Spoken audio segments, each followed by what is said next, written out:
Здравейте, приятели! Аз съм Виктор Симеонов. Намирам се в една прекрасна местност Хисарлъка, град Кюстендил. И в това видео искам да споделя с вас едно нещо, което смятам, че е толкова забравено, или може би забравено същността на това, на този принцип, на тази идея. И тя е всеки ден, всяка една седмица, всеки един месец и всяка една година да си поставяме нови и нови цели. Знам, че всеки един от вас, следейки моята работа и работа на всички други експерти, които съществуват не само в България и в чужбина на света навсякъде, са слушали и са чели и може би омръзнало толкова пъти да го чуват едно и също нещо. Поставяне на цели. Обаче парадокса и смешното в тази цялата история е, че ние, знаейки, че трябва да го правим това нещо, ние не го правим. И искам да те попитам нещо. Постигаш ли това, което искаш? Постигаш ли толкова много, колкото искаш? Постигаш ли целите, които за теб имат значение? Ако някой от тези три въпроса отговорът е не, спри за момент и помисли. Кристално ясно ли знаеш какво искаш да постигнеш? Знаеш какво за теб има значение? Знаеш ли всяка една седмица, всеки един ден, всеки един месец какво точно искаш да постигнеш? Ако отговорът е не, някъде нещо липсва и това е, може би, твоята дисциплина за това, в това да си поставяш цели всеки един ден, всяка една седмица. И точно това е моето послание към теб и към всички хора, които се интересуват от това как да са по-продуктивни, как да постигат повече, същевременно да имат и много повече свободно време да изкарат повече пари. И това е да имаме кристална яснота за това какво искаме да постигнем. В момента, в който ние знаем какво искаме да постигнем, вече е много по-лесно да се концентрираме върху това какво за нас, какво точно трябва да направим, че така за да постигнем тази цел максимално бързо и максимално лесно. Затова искам да те питам, началото на този месец, септември сме сега, какво точно искаш да постигнеш септември месец?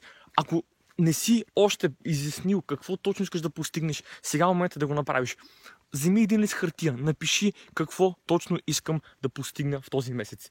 Цели в кариерата, целите в твоя личен живот, здравословни цели, също много е важно, тъй като особено ако човек, който активно спортува, винаги е хубаво да има някакъв прогрес, дали ще бъде намаляване на килограми или подобряване, например, в твоята издръжливост с бягане на дълго разстояние, примерно 2, 2, 3, 5 км.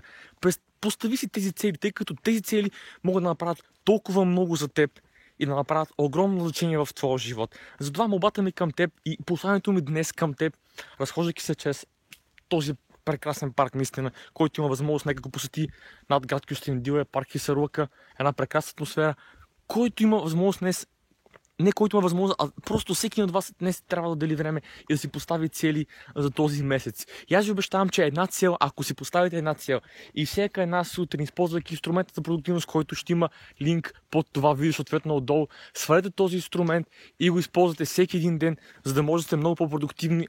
И най-важното на този инструмент за продуктивност, първата и най-важна задача е да се записвате вашите цели. Когато правите това нещо, първо имате съзнателна цел, още началото на месеца поставена. И вие следвате, вашето внимание и фокус е насочено само върху тази цел. И всеки един ден, записвайки тази цел, вашето съзнание ще бъде повече от пределно ясно за какво точно се борите, какво искате да постигнете този месец. И когато е кристално ясно във вашето съзнание какво искате да постигнете, защо искате да го постигнете, напълно естествено и нормално е вие да започнете да работите още повече, вашето внимание и вашето подсъзнание дори да ви насочва единствено и само към тази цел и всяко едно действие, което ще помогне постигането на тази цел. И знам колкото е елементарно и да, Виктор, знаем, трябва да си поставяме цели. Въпросът е дали го правим.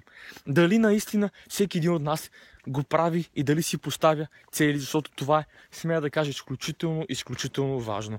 Затова посланието ми към теб в това кратко видео днес, записано в така наречения влог стайл, видеоблог или влог стайл, е просто си постави цели и виж само, поставяйки си една месечна цел. Например, искам да постигна двойно повече приходи този месец, без значение каквато и да е.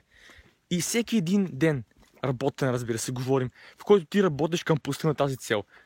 Записваш тази цел, просто виж дали няма да има резултат и виж как твоето съзнание ще започне, подсъзнание по-точно, ще започне автоматично да те подсеща да работиш още повече и още повече към постигането на тази цел. Така че виж, съответно, да постави си тези цели. Знам, че звучи елементарно, знам, че звучи, да, Виктор, знаеме, всички сме чували, чели сме колко ли не книги за поставяне на цели. Но парадоксалното и смешното, не смешното, може би странното е, че въпреки, че го знаем, ние не го правим. Точно това е както с здравословното хранене, с спортуването, с всяка една основна част от нашия живот. Ние знаем какво трябва да правим, но не го правим. И после се чудим защо не постигаме резултати. Това е моето послание към теб. Отдели си времето, постави си една месечна цел, едно месечно предизвикателство. Постави си 4 седмични цели и още днес си постави дневна цел, без значение дали гледаш това видео след обяд, сутрин, вечер и така нататък. И съответно ще я посоча отдолу с едно бутонче да свалиш инструмента за продуктивност.